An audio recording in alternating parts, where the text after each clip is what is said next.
Donc nous sommes distributeurs de pièces détachées et pneumatiques, grossistes, pour l'ensemble du territoire national.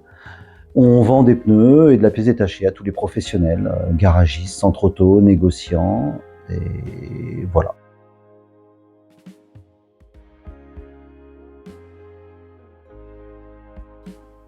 En fait, la volonté était d'être sur l'anticipation. L'objectif était de ne pas subir, mais au contraire d'anticiper notre politique RSE.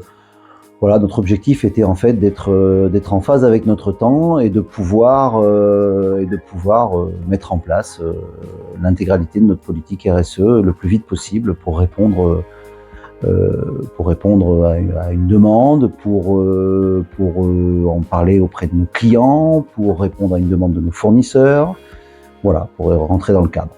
Vous avez plusieurs clients ou fournisseurs qui vous avez un peu challengé dessus?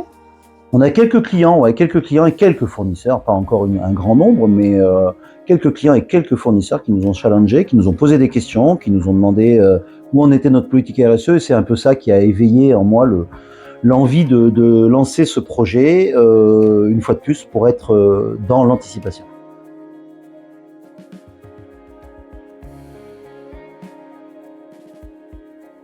Bah, clairement, parce qu'on n'y connaît rien. Parce que nous, notre métier, c'est de vendre des pneus et de vendre de la pièce, et que je pense que mettre en place une politique RSE dans un groupe comme le nôtre, c'est pas une chose si évidente que ça. Je pense que seul, on aurait été strictement incapable de le faire.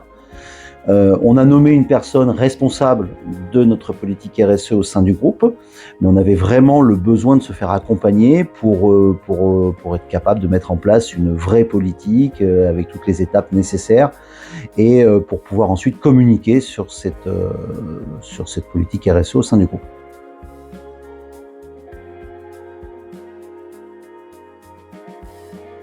Alors, les grandes étapes de mise en place du projet RSE, ça a commencé par une réunion avec Rupture Engagée, avec l'intégralité de nos cadres, pour déjà comprendre ce qu'était une politique RSE, clairement, la déterminer, y mettre un planning et un niveau d'engagement.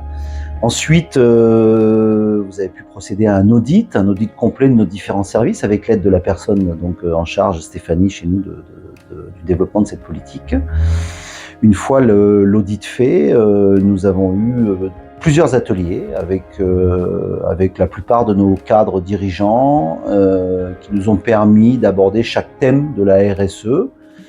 Et ensuite, après ces ateliers, nous avons eu des synthèses et des comptes rendus et des ateliers ensuite pour mettre en place des actions qui vont nous permettre de définitivement mettre en place cette politique.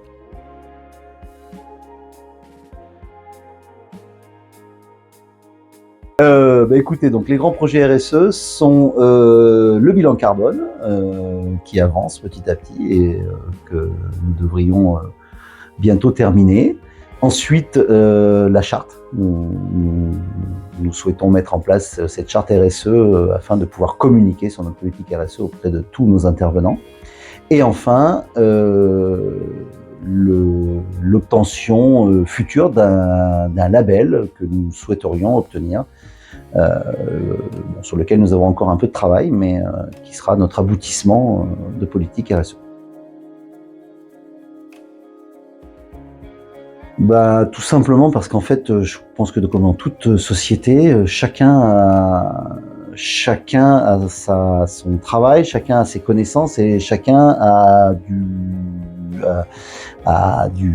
temps à passer sur ses objectifs, on va dire. Clairement, comme je vous l'ai dit tout à l'heure, on ne se sentait pas du tout capable de le faire sans un intervenant extérieur et sans avoir une personne qui puisse vraiment s'investir à 100%. Donc la volonté était qu'on ait vraiment au sein de l'entreprise une personne qui puisse à 100% s'investir dans la politique RSE, comprendre, se former, voilà, sachant que l'ensemble des cadres et des cadres dirigeants du groupe n'ont pas forcément la capacité, le temps de s'investir au quotidien et dans le développement de notre politique RSE.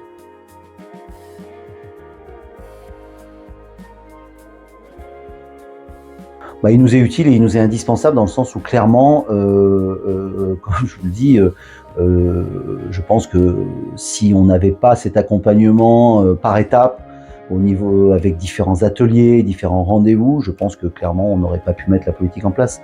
On est tous pris, comme je vous le disais précédemment, par notre quotidien et on avait absolument besoin d'être guidés et accompagnés pour pouvoir mettre en place et faire de cette politique RSE une vraie réussite. Voilà, donc c'était juste indispensable.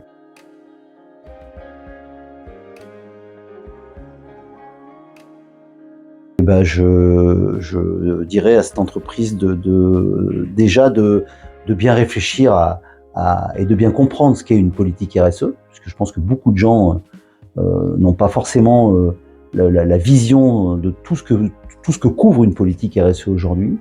Deuxièmement, c'est vraiment d'avoir en interne une personne qui soit dédiée à cette politique RSE, parce que si ce n'est pas le cas, je pense que le projet a peu de chances d'aboutir. Et enfin, de s'accompagner, de se faire accompagner par des gens compétents qui maîtrisent parfaitement le sujet et qui peuvent nous aider à le mettre en place au plus vite.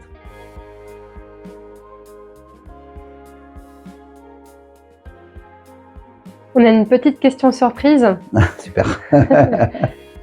Vous êtes plutôt pain au chocolat ou chocolatine? Chocolatine. Parce que je crois que chocolatine c'est chez nous et pain au chocolat c'est ailleurs. C'est ça. Hein, c'est ça, hein? C'est ça. Ou c'est l'inverse? Non, c'est ça. C'est ça, hein? Ça.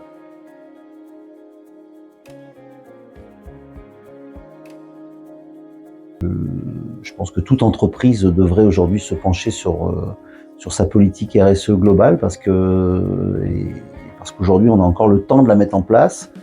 On est sur de l'anticipation, comme j'ai dit en début, et que peut-être d'ici quelques mois, quelques années, lorsque ça deviendra une obligation, il sera plus difficile de se faire accompagner et plus difficile de mettre en place une politique RSE sous la pression, alors que nous, l'anticipation permet de le faire tranquillement, de mieux la comprendre et de mieux l'appréhender et de mieux la réussir.